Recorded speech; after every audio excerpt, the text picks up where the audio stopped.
परमात्मा को पाने तथा उसका वास्तविक लाभ प्राप्त करने के लिए पवित्र बाइबल में प्रमाण है कि प्रभु ने मनुष्य को अपना ही स्वरूप बनाया। 6 दिन में सृष्टि रचकर 7वें दिन विश्राम किया। कुरान शरीफ में प्रमाण है कि हजरत मोहम्मद को खुदा स्वयं कह रहे हैं कि मैंने तुम्हें उस परमात्मा की महिमा बताने के लिए भेजा है। वो परमात्मा कबीर है जिसने 6 दिन में सृष्टि रची तथा 7वें दिन तख्त पर जा विराजा। उसकी खबर किसी बाखबर से पूछकर तो देखो। कृपया अवश्य सुनिए जगत गुरु तत्वदर्शी संत रामपाल जी महाराज के अमृत वचन।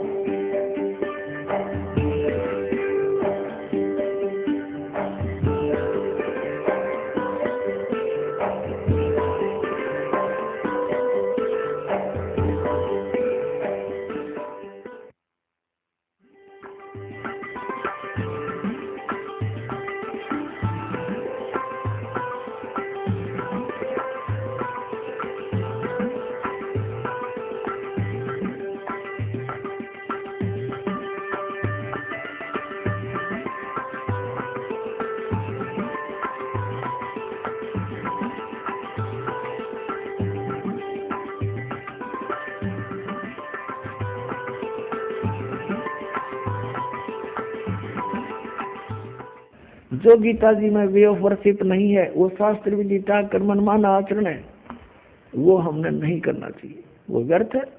फिर भगवान को पाना बहुत आसान। गीता जी में कहा कि मेरी भक्ति करनी है तो ओम इति एकाक्षरम ब्रह्म व्यवहार मामनु समरण ये परियाति तो गंदे हम सयाति प्रमाम गति 8वें अध्याय के 13वें श्लोक। मुझ ब्रह्म का केवल एक ओम मंत्र है, नथिंग एल्स। अंतिम सांस तक भक्ति करता हुआ जो शरीर छोड़कर जाता है सो याति परमाम गति, वो मेरे यानी ब्रह्म से मिलने वाली जो परम गति है उसको प्राप्त होता है। कहाँ ब्रह्म लोक में चला जाता है। और गीता ज्ञानदाता अपने विषय में कहता है 4थे अध्याय के 5वें और 9वें श्लोक में, दूसरे अध्याय के 12वें श्लोक में, 10वें अध्याय के दूसरे श्लोक में कि अर्जुन मेरे और तेरे बहुत जन्म हो चुके, तू नहीं जानता। इसे सिद्ध हो गया कि गीता ज्ञानदाता भी नाशवान है, जन्म मृत्यु होती है, तो इसके उपासक भी इस दीर्घ रोग से ग्रस्त रहेंगे, परम शांति हो ही नहीं सकती जब तक जन्म मृत्यु है। शाश्वत स्थान इसको मिला नहीं। तो 18वें अध्याय के 62वें श्लोक में इसलिए कहा कि तू सर्वभाव से उस परमेश्वर की शरण में जा, उसकी कृपा से ही तू परम शांति को और सनातन परम धाम को प्राप्त होगा। अब सनातन परम धाम जो सदा रहने वाला सतलोक को चला जाएगा, वहाँ परम शांति होगी।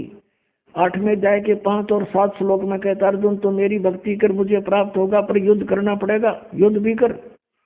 और युद्ध करने वाले को शांति कहाँ? तो ओम से शांति नहीं हो सकती। ओम का जाप ब्रह्म का, ब्रह्म कह रहा है मेरी प्राप्ति के लिए ओम जाप कर, युद्ध भी कर, करना ही पड़ेगा। और तुझे परम शांति चाहिए तो उस परमात्मा के पास जा, यहाँ कोई शांति नहीं है। उसके लिए क्या बता 17वें अध्याय के 23वें श्लोक में कि ओम तत्सती निर्देश ब्रह्म तिरविद समर्थ है। सचिदानंद घन ब्रह्म का केवल एक ओम तत्सत, ये 3 मंत्र का जाप है, नथिंग एल्स, और कुछ नहीं। यही निर्देश है, फाइनल फैसला है। और पुण्यात्मा ओम तो ब्रह्म का ये बिल्कुल ये तो स्पष्ट है, यही मंत्र है। और तत् और सत ये सांकेतिक हैं, गुप्त हैं, कोड वर्ड है, ये दास बता सकता है, इस पृथ्वी पर किसी के पास नहीं है। यदि कोई इस दास से ये सुनकर फिर आगे आप पे प्रभु पाक जाएगा, गुरु बन जाता है, नाम देता, वो अनधिकारी है और सबसे बड़ा शत्रु है आपका। क्योंकि एक छोटा सा लाइसेंस आप बनवाते हो, ड्राइविंग लाइसेंस या पासपोर्ट, वो भी नकली कोई बना देगा तो वहां पकड़ा जाएगा जहां पर उसकी आवश्यकता पड़ेगी। फिर उसमें बहुत देर हो चुकी होगी और सजा के पात्र भी होंगे, दोनों होंगे, बनाने वाला भी बनवाने वाला भी। तो ये ओम तत्सत ये 3 मंत्र अभी आपको बताया था 15वें अध्याय के 16 और 17 श्लोक में 3 पुरुष है, एक सरपुरुष, एक अक्षर पुरुष, एक परम अक्षर पुरुष। 8वें अध्याय के मंत्र 1 में अर्जुन ने पूछा कि हे प्रभु आपने 7वें अध्याय के 29वें श्लोक में जिस तत्परम के विषय में कहा कि उसको जानने के बाद फिर तो जरा मरण से ही छूटने का प्रयत्न करते हैं साधक, यहाँ की किसी वस्तु नहीं मांगते। तो 8वें अध्याय के एक मंत्र में पूछा किम तत्ब्रह्म, 8वें अध्याय के तीसरे श्लोक में कहा कि वो परम अक्षर ब्रह्म है। तो 15वें अध्याय के 17वें श्लोक में वो परम अक्षर ब्रह्म की तरफ संकेत है कि उत्तम पुरुष तू अन्य परमात्मा इति उदाहरते, ये लोकतरम अविषय विवर्ती अब ईश्वर है। तो 3 पुरुष है, एक सरपुरुष, ओम तो सरपुरुष का नाम है, सरब्रह्म भी कहते हैं इसको, ज्योति निरंजन काल भी कहता है ये, और अक्षर पुरुष इसका ये तत्व मंत्र है, ये गुप्त है, ये दास बताएगा। और ये ओम और तत्व मिलकर 2 अक्षर का नाम बनता है, ये सतनाम कहलाता है।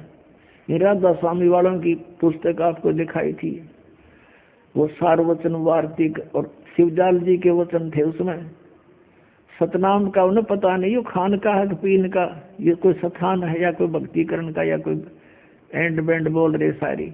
तो वो कहाँ के सतलोक जाएंगे, वो उनके अनुयायी कहाँ आंख नीचे बैठे हैं उन अज्ञानियों के पीछे, भूल लगी है भारी और जीवन व्यर्थ हो रहा उन भोली आत्माओं का। तो गीता जी में जो लिखा है उसके अतिरिक्त हम जो साधना करते हैं वो शास्त्र विधि त्याग कर मनमाना आचरण है, उसे कोई लाभ होना ही नहीं।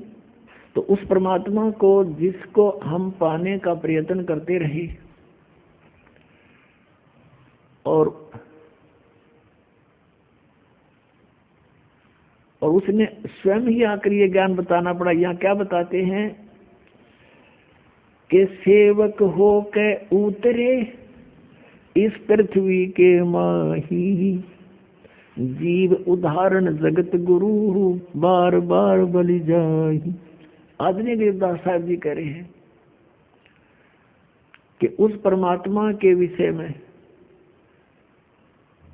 जो चारों वेद बताते हैं कि वो परमात्मा ऐसी लीला किया करता है और ये अज्ञानी लोग उनको समझ नहीं सके क्योंकि इनकी साधना शास्त्र अनुकूल नहीं थी। और वेदों में लिखा कि वो परमात्मा सतलोक से चलकर आता है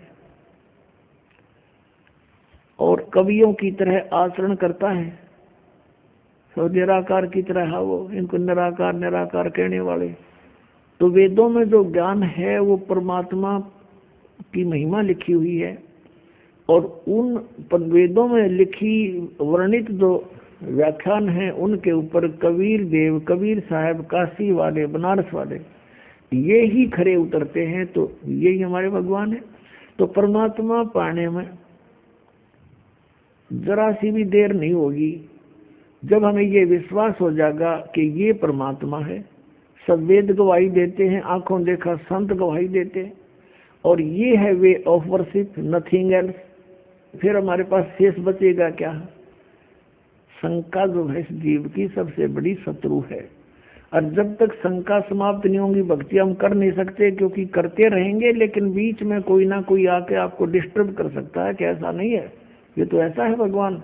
आप जब शंका रहित नहीं हो तो उसकी मान लोगे। ऐसे हम अभी तक इन नकलियों के पीछे लगे रहे, किसी ने जरा सा कोई भिन्न सा ज्ञान सुनाया उसको छोड़ उसके पीछे, उसने जरा सा कुछ भिन्न ज्ञान सुनाया उसे छोड़ उसके पीछे और अपना जीवन नष्ट कर गए, क्योंकि इनको कोई ज्ञान नहीं था इन ऋषि महर्षियों को। अब परमात्मा पाने के लिए ये पता होना चाहिए कि हमारा कौन भगवान है और कहाँ प्रमाण है। अब ये सैकड़ों प्रमाण दास ने दे दिए, जिन महापुरुषों ने भगवान मिले उनने यही नाम जपे, 2 अक्षर का सतनाम, एक ओम, एक ये तत्व गुप्त है। जिनको मिल चुका है वो मंत्र उनको पता है सतनाम में दूसरा मंत्र कौन सा है। ये है 2 अक्षर का मंत्र और ये सतनाम है। राधा स्वामी वालों को सतनाम का कह भी नहीं पता ये कहाँ मोक्ष होगा। इसी कारण से शिवजाल जी प्रेत बने और अपनी शिष्या बुक्की में बोल रहे हैं वो, पुण्यात्माओं को आँख खोलो, इतना विद्वान पुरुष आज परमात्मा ने ऐसी बुद्धि दे रखी आपको, क्या क्या बना लिए हैं, हवाई जहाज बना लिए, इंटरनेट बना लिए, कंप्यूटर बना लिए, जो बनाना था वो अभी शुरू भी ना किया है। हमने केवल इस मनुष्य जीवन से ये डले नहीं डोने थे, हमने मोक्ष कराना था और उसकी बहुत आसान तरीका, कोई विशेष इसमें कार्य नहीं, काम भी करते रहो, चलते फिरते उठते बैठते इस मंत्र का जाप करना, नथिंग एल्स, बकवास त्यागनी है। तो यहाँ क्या बताते हैं कि उस परमात्मा के विषय में अब आंखों देखा वो संत जिनको भगवान मिले वो क्या कह रहे हैं सेवक हो के उतरे, सेवक हो के उतरे, ऊपर से आए नीचे उतरे। इस पृथ्वी के माही जीव उदाहरण जगत गुरु, बार बार बलि जाहि। ऋग्वेद मंडल नंबर 9 सूक्त 86 के मंत्र 26-27 में, ऋग्वेद मंडल नंबर 9 सूक्त 82 के मंत्र 1, 2, 3 में, ऋग्वेद मंडल नंबर 9 सूक्त 20 मंत्र 1 में, ऋग्वेद मंडल नंबर 9 सूक्त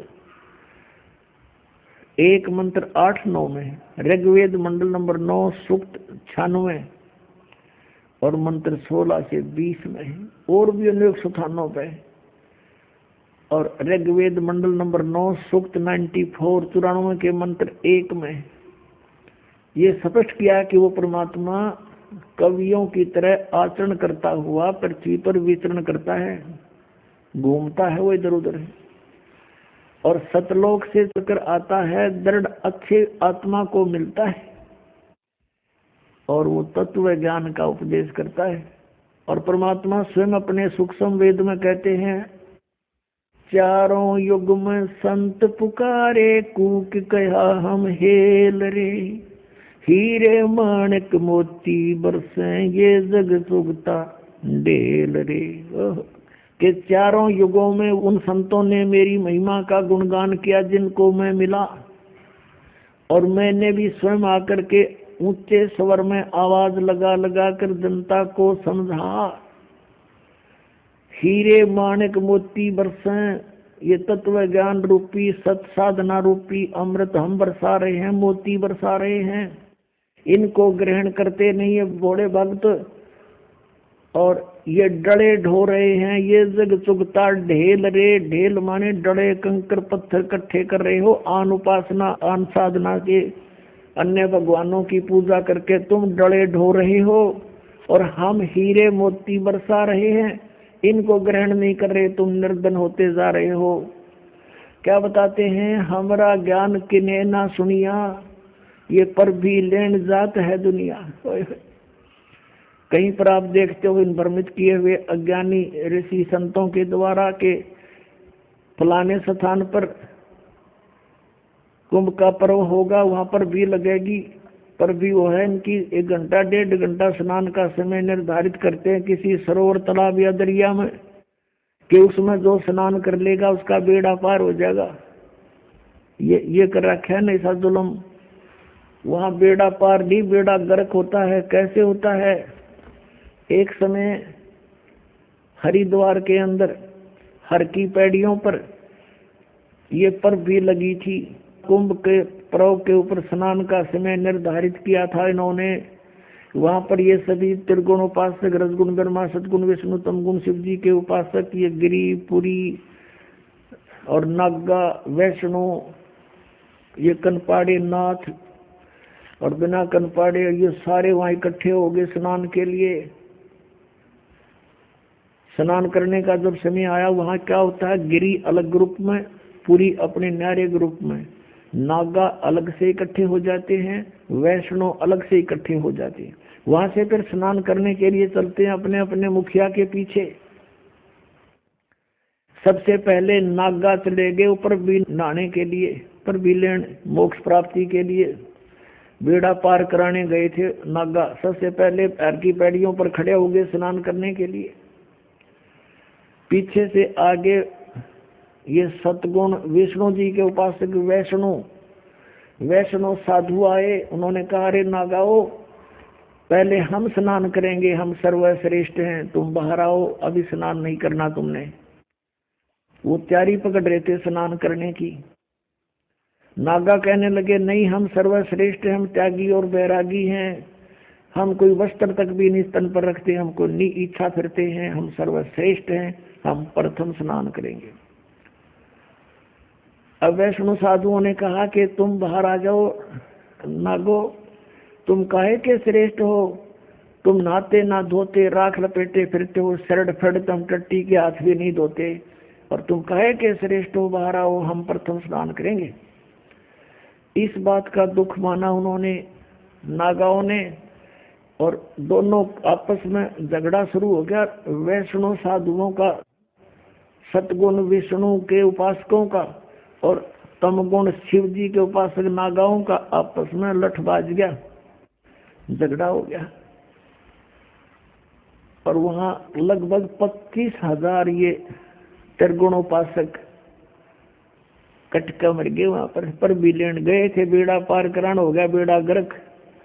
तो यहाँ परमात्मा कहते हैं, तीर तुपक तलवार कटारी जमदड़ जोर बदावे हैं, हर पैड़ी हर हेत न जाना वाजा करद चलावे हैं, काटे शीस नहीं दल करुणा ये जग में साध कमावे हैं, और जो जन इनके दर्शन को जावे उनको भी नरक पठावे हैं। काटे शीस नहीं दल करुणा, और ये जग में संत को आवे हैं, हर पैड़ी हर हेत नहीं जाना वाजा तेग चलावे हैं। हर की पैड़ी कहें भगवान का स्थान कहो, भगवान की छाती पर ये कुकर्म कर दिया, 25,000 कटका मर गए। लेली पर भी टिंडे वहां पर, ये है इनके तीर्थ स्थान नाने के। और किसी को मना करता है तो नो के हमारी तो भावनाओं को ठेस पहुंचा दिया। अरे ये कोई भावना हुई?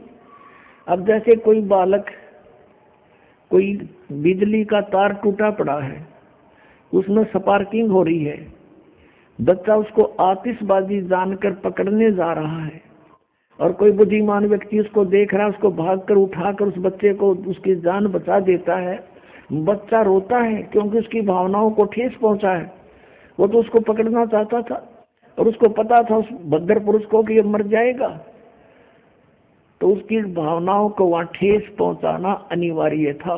तो इस दास का उद्देश्य यही है। इसको अगर तुम ठेस मानते हो तो ठेस सही, पर तुम्हारी जान बचेगी ना, सारी वीरान मट्टी होगी आपकी, क्योंकि शास्त्र विरुद्ध साधना करके। तो यहाँ क्या बताते हैं, चारों युग में संत पुकारे कूक कहा हम हेल रे, हीरे माणिक मोती बरसे ये जग चुगता डेल रे। अब चारों वेदों में ये प्रमाण है कि वो परमात्मा ऊपर सतलोक में रहता, तीसरे मुक्ति धाम में, और वहां से चलकर आता है गति करके, बिजली जैसी गति से। और जैसे विद्युत अपने आकर्षण वाली वस्तु पर गिरती है, ऐसे ही वो परमात्मा अपनी प्यारी उस श्रेष्ठ दृढ़ भक्त आत्मा को ही आकर मिलता है, वही आकर वो उपस्थित होता है और फिर उसको ज्ञान सुनाता है, उपदेश देता है, तत्व ज्ञान से परिपूर्ण करता है। फिर वो प्यारी आत्मा आगे उनको परमात्मा से प्राप्त ज्ञान को जन साधारण तक पहुंचाने की पूरी चेष्टा करता है। उनमें से कौन कौन है वो दृढ़ भक्त और अच्छी आत्मा है जिनको परमात्मा मिले इस कलयुग में? आदरणीय मुरुगदास साहिब जी, आदरणीय धर्मदास साहिब जी, आदरणीय मुरुगदास साहिब जी, ये अरोड़ा जाति से थे, खत्री जाति से, किसान थे। और आदरणीय दादू साहिब जी, आदरणीय नानक साहिब जी, जो सिख धर्म के प्रवर्तक हैं, लेकिन ये भी कालूराम मेहता खत्री यानी अरोड़ा जाति से ही थे और सिख धर्म के प्रवर्तक यही माने जाते हैं। आदरणीय दादू साहिब जी, आदरणीय गरीबदास साहिब जी, गांव छुडानी, जिला झज्जर, हरियाणा वाले, जिसके उपलक्ष्य में ये शुभ समागम हो रहा है। जिस दिन परमात्मा कबीर साहब सतलोक से चल कर आए थे, वो सतपुरुष और अपनी उस दृढ़ भक्त अच्छी आत्मा गरीबदास जी को मिले थे, सचखंड दिखा था और वापस छोड़े थे, ये वही समागम हो रहा है। आदरणीय गीसा दास साहिब जी, गांव खेखड़ा, जिला मेरठ, उत्तर प्रदेश वाले हैं, इनको भी ऐसे ही मिले थे और 3 दिन तक इस गीसा साहिब जी का भी ऐसे ही स्थिति रही थी, बेहोश पड़े रहे थे। गरीबदास साहिब जी को भी 8-7 घंटे तक ऐसे ही मृत मान दिया गया था और ऐसे दादू साहिब जी भी 3 दिन तक बेहोश पड़े रहे थे। ऐसे ही नानक साहिब जी भी 3 दिन तक उनको अंतर ध्यान कर दिया गया था, उनके शरीर को कहीं रख दिया गया था परमात्मा द्वारा और सचखंड दिखाकर, सतलोक दिखाकर अपने से परिचित करके बेई नदी से लेकर गए थे, फिर वापस छोड़ दिया था। उसके बाद उस महापुरुष ने अपनी नौकरी त्याग दी, परमात्मा का प्रचार किया, 12 वर्ष तक घूम घूम के परमात्मा से प्राप्त ज्ञान का और फिर 16 वर्ष तक बैठ के अपने घर पे साधना की। परमात्मा ने संकेत कर दिया था कि बहुत हो गया, अब अपनी भक्ति करो, पीछा छुटवाओ, अब आने दो समय, फिर देखेंगे। अभी सतनाम उनको दे दिया था आदरणीय नानक साहब जी को, लेकिन आगे ना देने की प्रतिज्ञा करा दी थी कि किसी को नहीं बताना अभी, नहीं तो इन काल के दूतों नकली पंथों के हाथ में लग जाता है सतनाम 2 अक्षर का। आदि ने कह खगा भी को नहीं पता सतनाम है क्या, परमात्मा ने ऐसा गुप्त रखा और आपके लिए खजाना खोल दिया। अब इस एक सेंटेंस, एक पवित्र वाणी को आपके समक्ष सरलार्थ करने के लिए कितना उदाहरण देने पड़े। कौन सी वाणी को?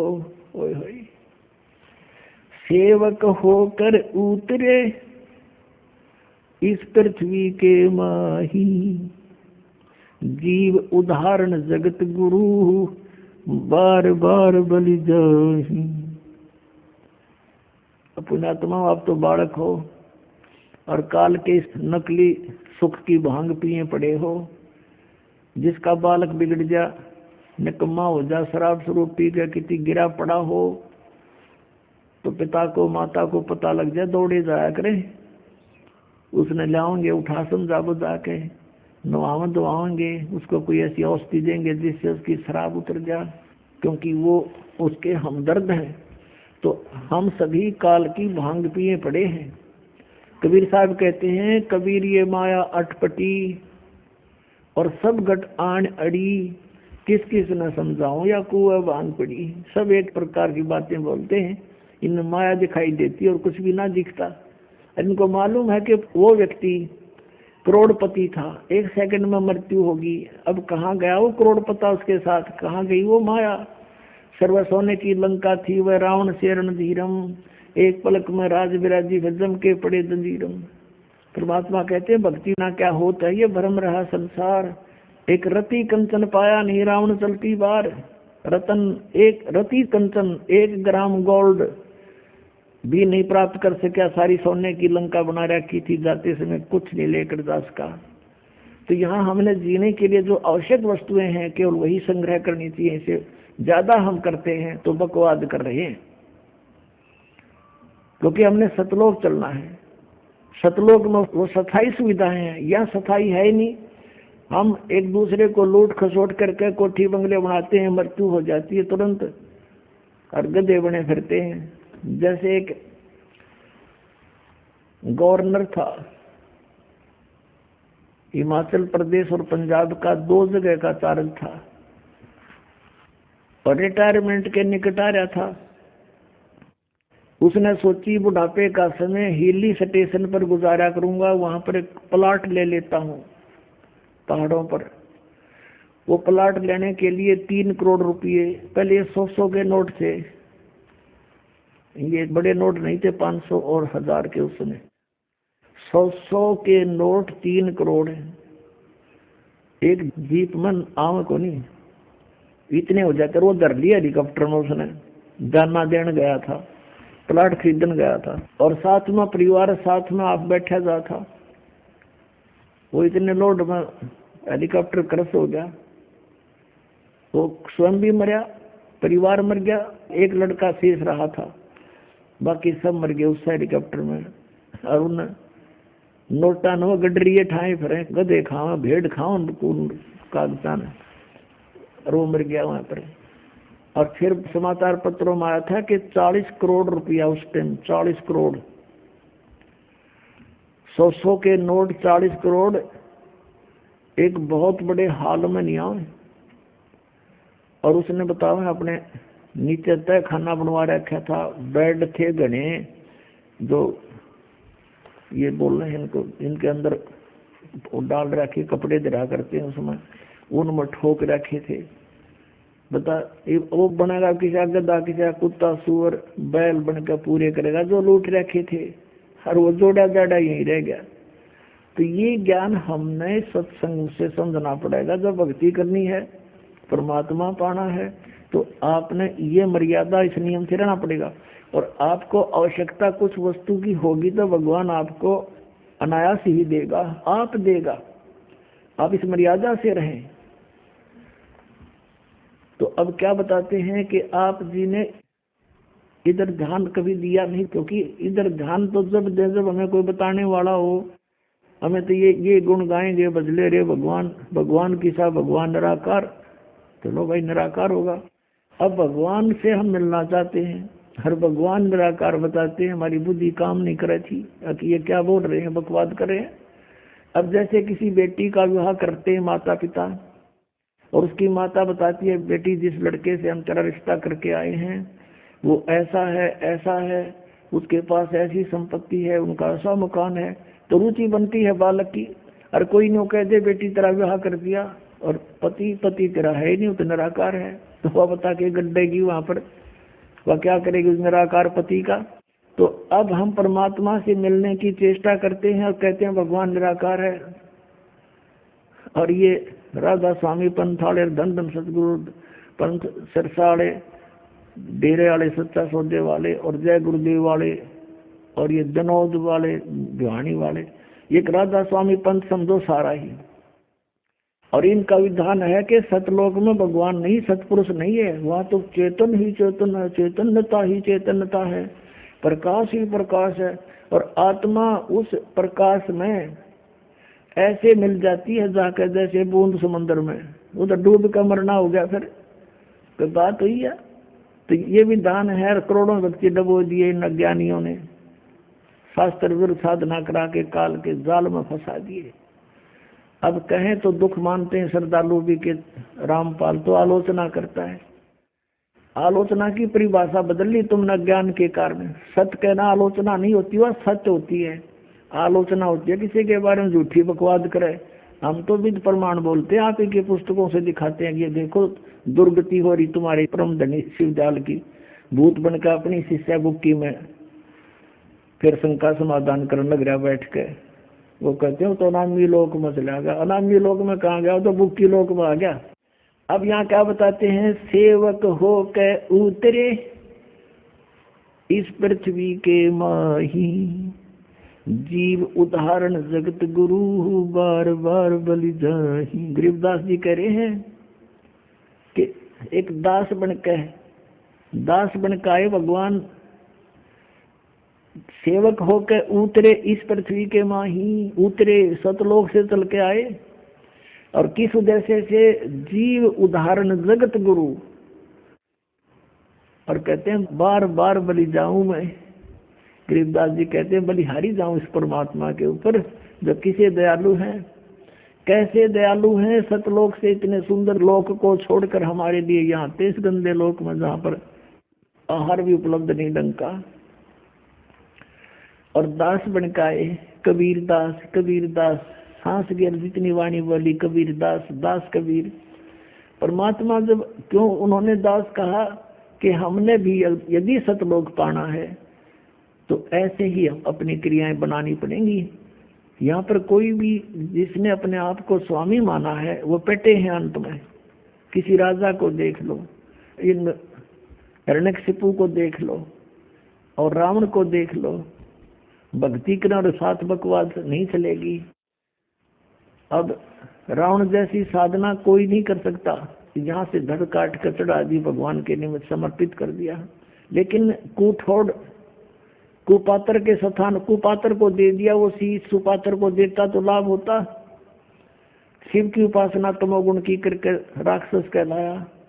गीता जी अध्याय नंबर 7 के श्लोक 12 से 15 में स्पष्ट किया है, तीनों गुणों की उपासक रजगुण ब्रह्मा सदगुण विष्णु तमगुण शिव जी की जो साधना करते हैं वो राक्षस स्वभाव को धारण किए हुए मनुष्यों में नीच दूषित कर्म करने वाले मूर्ख, वो मेरी भक्ति भी नहीं करते, गीता ज्ञानदाता कहता है।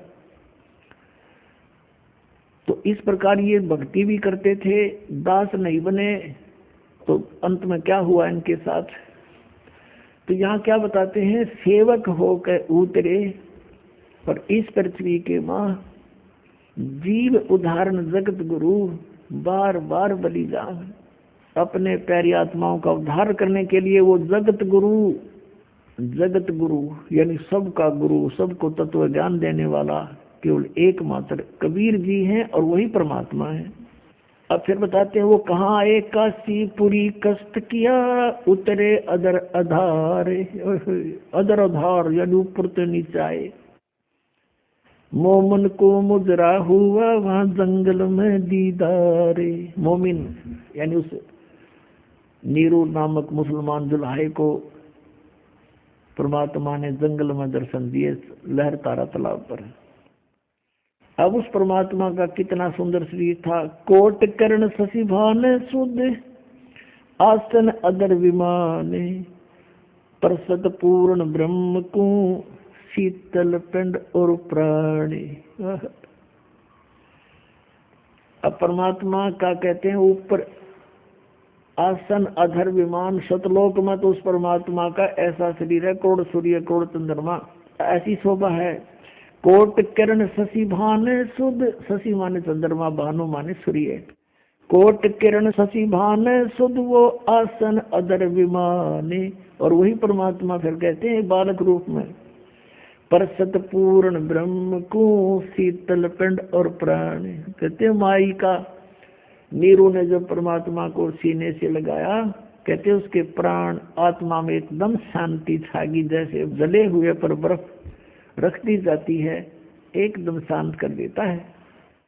फिर क्या बताते हैं, गोद लिया मुख चूम कर हेम रूप झलकंते, जगर मगर काया करे जैसे दमके पद्म अनंत।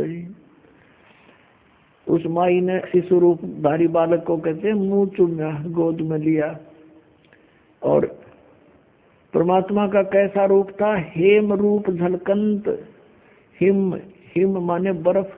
और परमात्मा कबीर जी बालक रूप में कैसा सुंदर शरीर था, कहते बर्फ जैसा सफेद शरीर।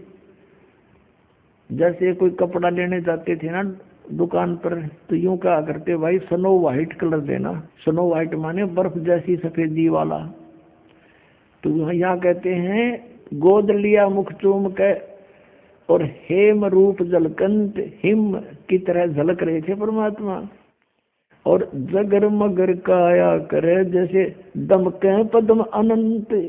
इतना सुंदर शरीर मालिक का, जगमग जगमग काया करे जैसे नरे पद्म चमक रहे हों, इतना सुंदर नूर था दाता का।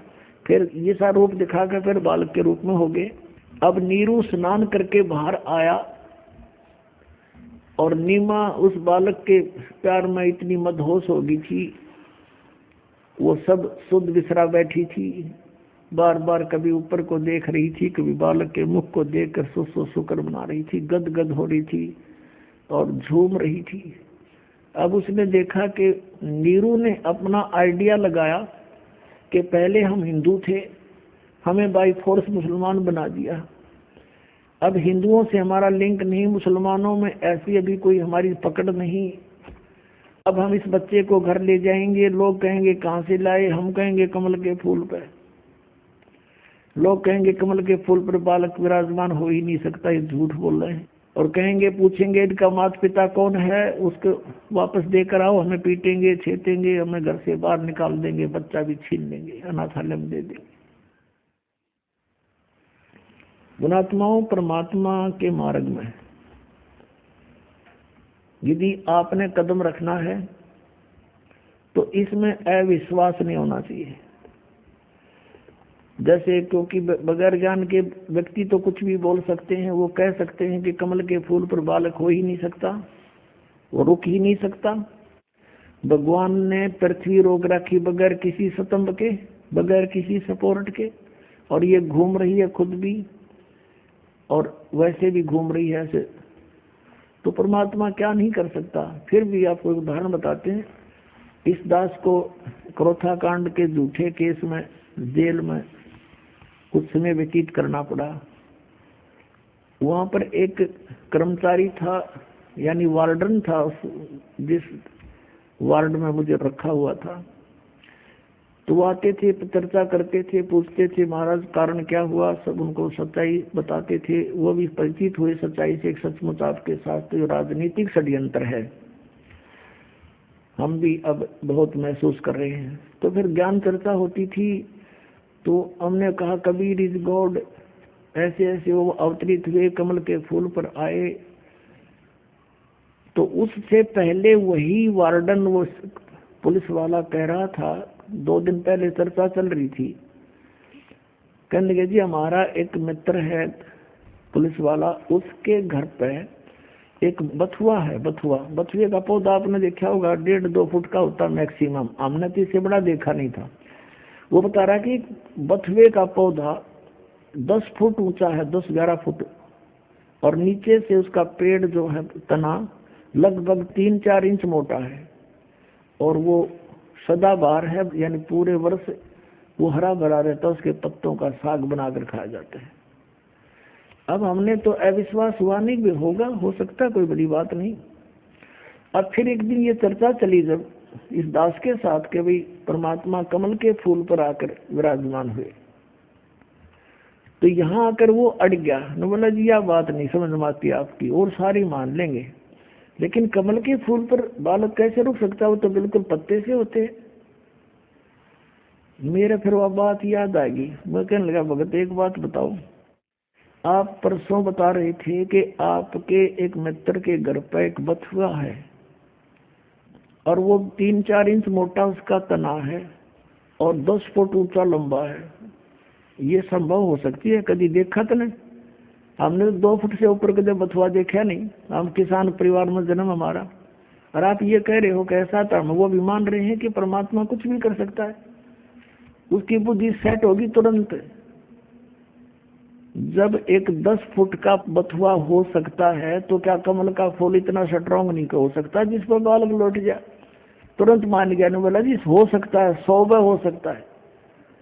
न्यू पे चल रहे थे हम, आप पे कह रहा है ऐसा बथुआ देखा, जब मैं न्यू को नहीं मान सकता, मैं वो तो बथुआ इससे ऊपर होता ही नहीं, तो वो मान गया। तो पुणात्मा ऐसे हमने सजातम मार्ग को समझना है, इसमें इम्पॉसिबल नहीं होता कुछ भी।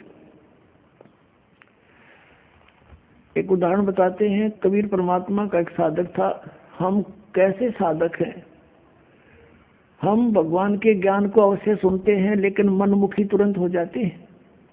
अब वो साधक घर छोड़कर जंगल में पहाड़ पर जाकर बैठ गया और वहां दिन रात भक्ति कर रहा था, साधना करता था। एक दिन वो क्या करता था, वहां से नीचे उतर कर आता था। एक सरोवर था नीचे, थोड़ा पहाड़ से नीचे की तरफ, पहाड़ी पर ही था, बना हुआ था, लेकिन वो और ऊंची पहाड़ी पर रहता था। वहां आकर स्नान करता था और जल भर ले जाता था अपना करमंडल में। एक दिन वो बीमार हो गया, इतना असहाय हो गया कि वो स्नान करने मुंह धो नहीं सकता था, और मुंह धोए बिना वो भगवान नहीं बन सकता था। इस तरह की अपनी अटकल बना रहा था। तो वो रोने लग गया बहुत बुरी तरह, है भगवान मैं मुंह धोऊंगा कैसे, मुंह धो नहीं सकता, आपको याद कैसे करूंगा, ऐसी तरफ कर रहा था। अब कहते हैं दारी मेरे संत की मोह से मिटे नहीं अंश। अब उसके लिए परमात्मा ने क्या किया, इतनी जबरदस्त वर्षा कर दी कि पूरी पृथ्वी पर जल ही जल हो गया, कम से कम 200 400 फुट ऊंचा। और फिर वो जल उस पहाड़ी के निकट पहुंचा जहां वो संत बैठा था। इतना निकट कर दिया वो जल कि उसने ऐसे देखा, अरे जल यहाँ आ गया, अरे वर्षा इतनी अच्छी होगी। और उसने फिर मुंह धोया, मुंह धो के पानी पिया। फिर उसने देखा कि ये तो सब कुछ नाश हो गया, प्रलय होगी। फिर उसको आकाशवाणी हुई कि तेरे लिए ये करना पड़ा मुझे। तब रोने लग गया, हे भगवान मुझ पापी के लिए इतना अनर्थ हो गया, सारी जनता मर गई मालिक। कहते उसी एक्शन एज इट इज कर दिया, जो कहते हूँ एज इट इज, जैसे जो जहाँ काम कर रहा था एज इट इज कलम पकड़ी, तो कलम में पकड़ा बैठा वहां पर। तो यहाँ के बारे में कहते हैं मौला थल से जल करे और जल से थल कर देत, साहेब तेरी साहेबी अब श्याम कहूँ अक्सवेत। परमात्मा 1 सेकंड के कुछ क्षण में भी पूरी पृथ्वी पर जल ही जल विनाश कर सकता है।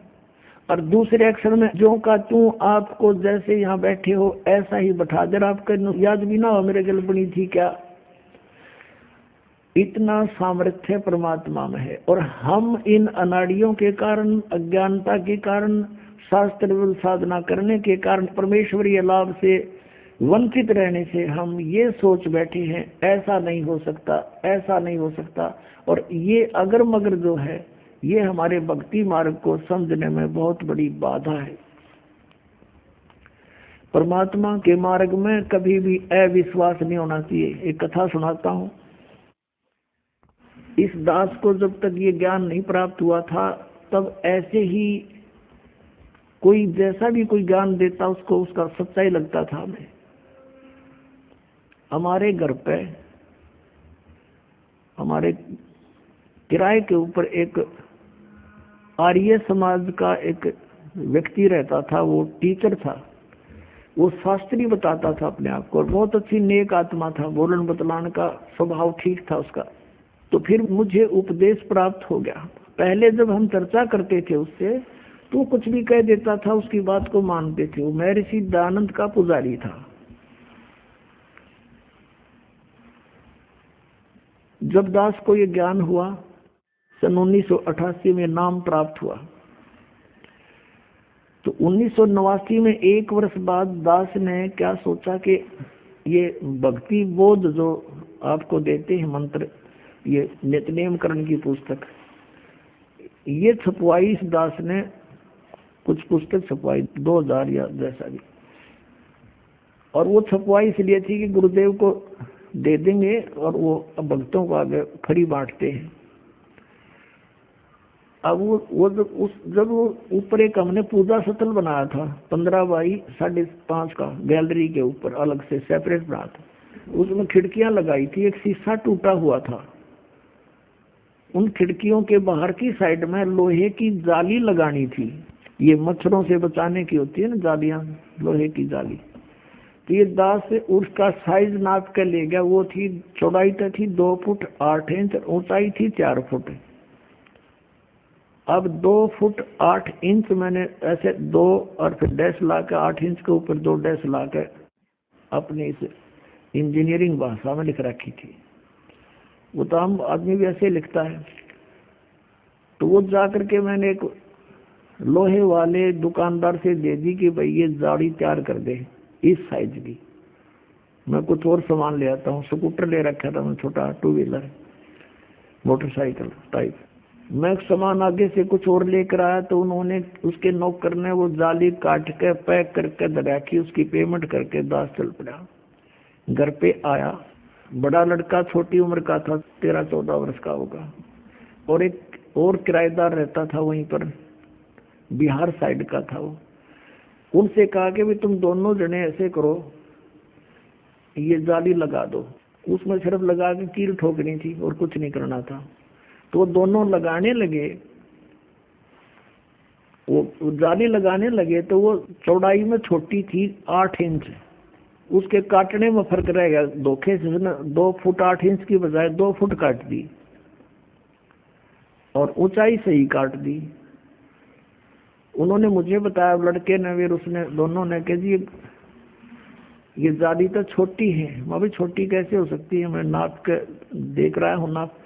मेरे सामने उन लगा के दिखाई 8 इंच छोटी। फिर मैंने ऐसे करके देखा, मैं कदे दूसरी तरफ तो ला दी, वो यूं तो फिर और ज्यादा अंतर था।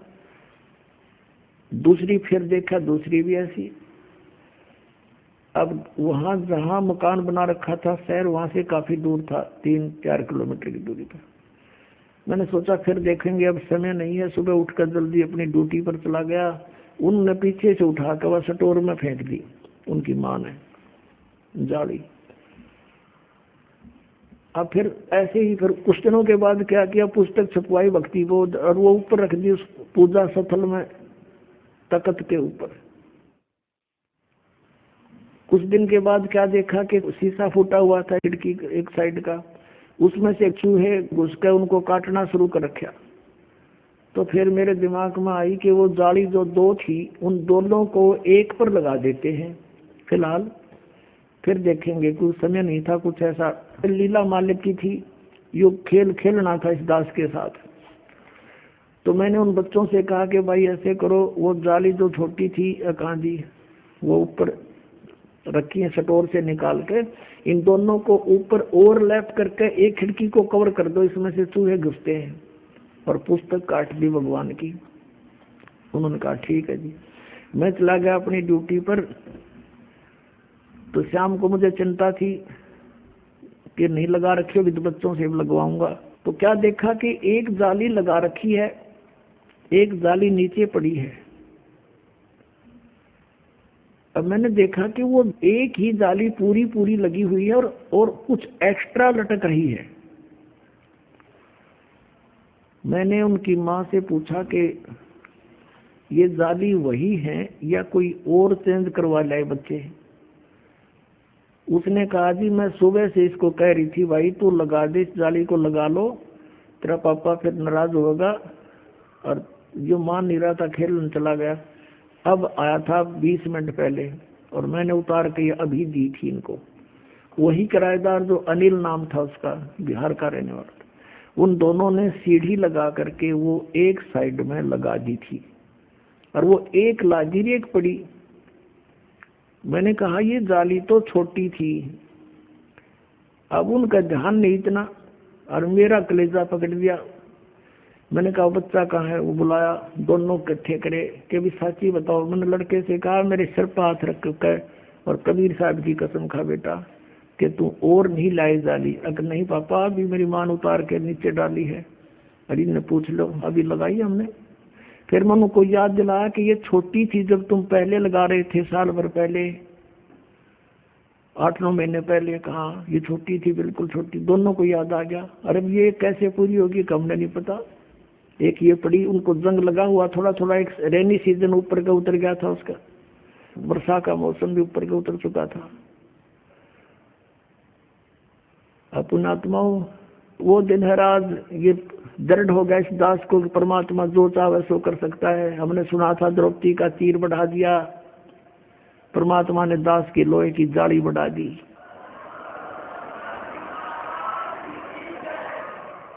ये कबीर परमेश्वर है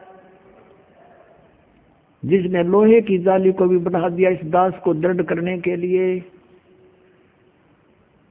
अब दूसरी फिर उठाकर देखी, दूसरे पर लगाई हुआ, उस पर पूरी आ गई। पूरी के बाद भी 6 इंच एक्स्ट्रा नो लटक रही है। अभी तक थी वो, अब तो पता नहीं उतार दी होगी। ये सन 1989-90 की बात है। अब पुण्यात्माओं उस दिन के बाद इस दास का जीवन बदल गया कि परमात्मा जो चाहे सो कर सकता है। अब उसके बाद उस आर्य समाज के उस दयानंद के चेले तो बात हुई, शास्त्री था वो। मैंने ये सोचा कि देख कितना अच्छी आत्मा का आदमी हर कित फंस रहा है यो।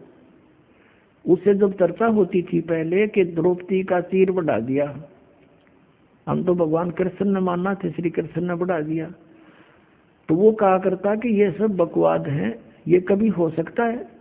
अब बढ़ा के दिखाओ कोई मुझे। वो तो वैसे श्री कृष्ण तगड़े थे, सूरवीर थे, जाकर धमका दिया होगा, खबरदार छोड़ दे उस लड़की ने, तीर बढ़ा करें कदे, तो हम ये भी मान लेते मतलब ऐसा हो गया होगा पहले। और जिस दिन से ये मालिक ने दया बख्शी, हम कैसे माने उस मूर्ख की इस बात को?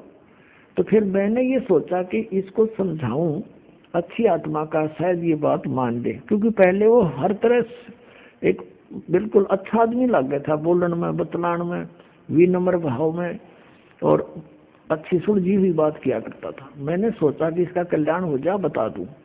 मैंने उसको प्रार्थना की, अपने वहां बुलाया, अलग बैठक थी, और उसे चर्चा की, क्या आप मानते हो कि द्रौपदी का तीर बढ़ा दिया था भगवान ने? बोला नहीं, ये कैसी बातें करते हो आप, ये हो ही नहीं सकता। मैंने कहा जी देखो, वो तो चलो पुरानी बात होली हुआ या ना हुआ, लेकिन मेरे सामने हो गया, ये मेरी लोहे की जाली बढ़ गई और 8 और 6 14 इंच बढ़ गई है लोहे की जाली। ने बोला मैं नहीं मानता। मैंने उनकी बच्चों की माँ बुला ली, वो दोनों बच्चे बुला लिए कि बताओ भाई कैसे हुआ। उन्होंने सारी बता दी, सच्चाई ऐसे हुआ। ने बोला मैं नहीं मानता, अब करके दिखाओ। अब बता भाई कौन समझाओ सनाडी ने। मैं चुप हो गया। मैं तो दिमाग, और लाल आंख होगी कोती, कहते इतना शरीफ दिखे था और कोती बहुत ज्यादा यानी क्रोधित सा हो गया। हमने सोचा भाई क्यों लड़ पड़ेगा, चुप हो गया मैं नहीं बोला। फिर मैं इस बुद्धू ने भी क्या बताऊं मैं, हम 4-5 जने गवाही दे रहे हैं, हर ये को अज्ञानी महर्षि की बात पढ़ा बैठा है। उसने ये देखा कि भाई ये कुछ महसूस कर गया, बोला नहीं, मैं बोला नहीं, फिर के बोलूं प्रसूत है, मैं चुप हो गया। उसने सोचा भाई जैसा भी उसके मन में आया, फिर वो बोला देखो आप इंजीनियर हो, एजुकेटेड हो, कोई मूर्खों को तो बहका भी दे, ऐसी बातें कर दे, आप कैसी बातें कर रहे हो। देखो मैं बताता हूँ महर्षि कैसे होते हैं। एक बार महर्षि दानंद योग अभ्यास कर रहा था एक बंद कमरे में, आसन पद्म लगा के, और वो जमीन से ऐसे उठता था और छत के सिर लगा के वापस आ जाता था, ऐसे कर रहा था। रसोईया गया भोजन के लिए प्रार्थना करने, उसने झांकी से देखा, खिड़की से देखा, महर्षि दानंद ऐसे जा रहा था, ऊपर छत पे सिर लगा के वापस आ रहा था। उसने औरों को बुलाकर दिखाया, देखा ऐसे होते महर्षि। मैं बोला झूठ, कति झूठ, तू करके देखा।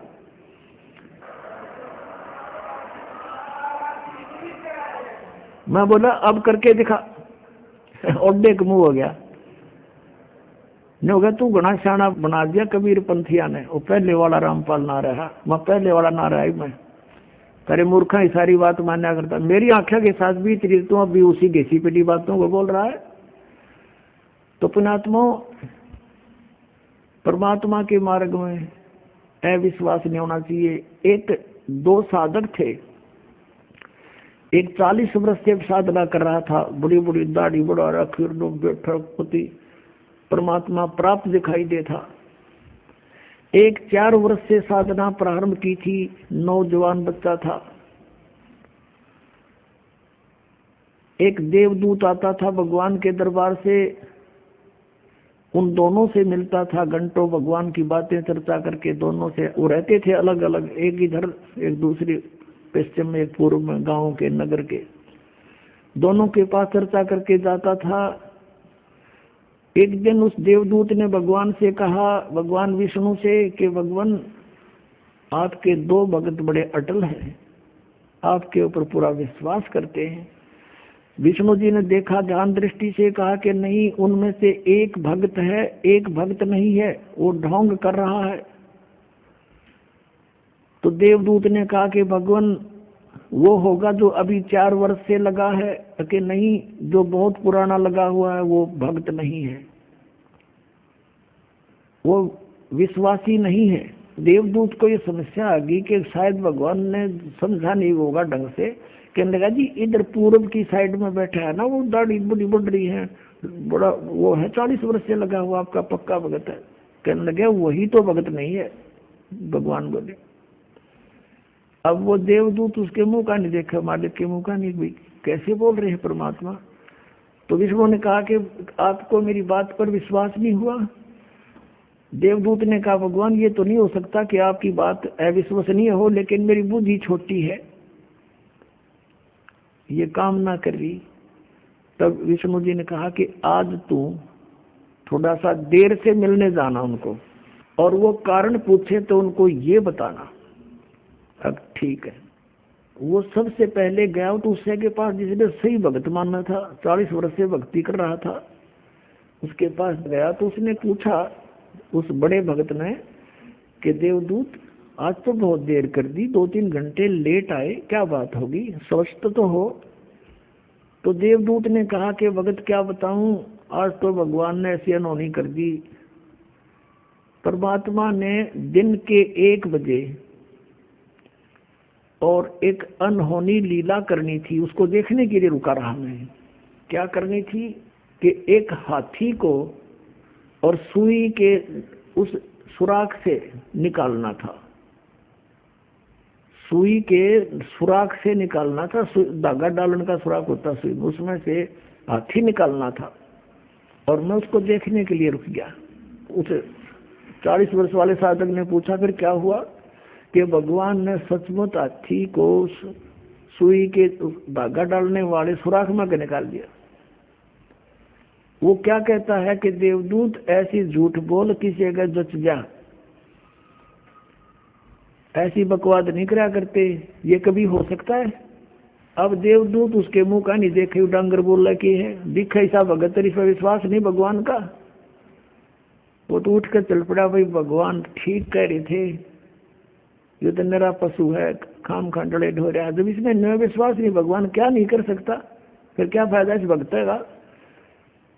अब उठ कर गया 4 वर्ष वाले के पास, उसने तो वहां तो सोचा था कि तो और के में एंड बैंड बोल लगा, जब मैंने यूज कर दिया था। अब उसने भी यही प्रश्न किया कि देवदूत आपकी इंतजार कर रहा था, पलक बिछाए बैठा था, आएंगे आप, आते हो, चर्चा हो जाती है परमात्मा की, दिल लगता है। आज आप बहुत देर कर दी, मैंने सोचा था आज नहीं आएंगे, आज का दिन तो हमारा व्यर्थ हुआ। क्या कारण है देवदूत इतना देरी करने का?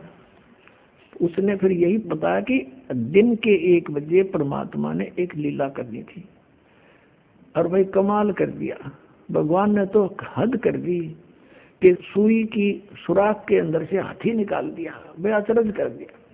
अब वो कहता है कि ये क्या अचरज है, देवदूत भगवान निकाल दे पूरी पृथ्वी ने सुई की नोक में गए, भगवान क्या नहीं कर सकता। तब उसने देवदूत ने उस 4 वर्ष के साधक को सीने से लगा लिया और कहा, धन है तेरे माता पिता जिससे जन्म हुआ, तू है भाई सच्चा भगत, भगवान ठीक कह रहे थे, तू 1 नंबर का भगत है। जिस पर विश्वास नहीं भगवान का, और परमात्मा भी कहते हैं क्या हुआ भक्ति करने जब मन में नहीं विश्वास, क्या फायदा उस भक्ति का। परमात्मा जो चाहे सो कर ही, सतगुरु जो चाहे सो कर ही, 14 कोट दूत जम डर ही, ऊत भूत जम त्रास निवारे, और चित्रगुप्त के कागज पाड़े। बोलो सतगुरुदेव।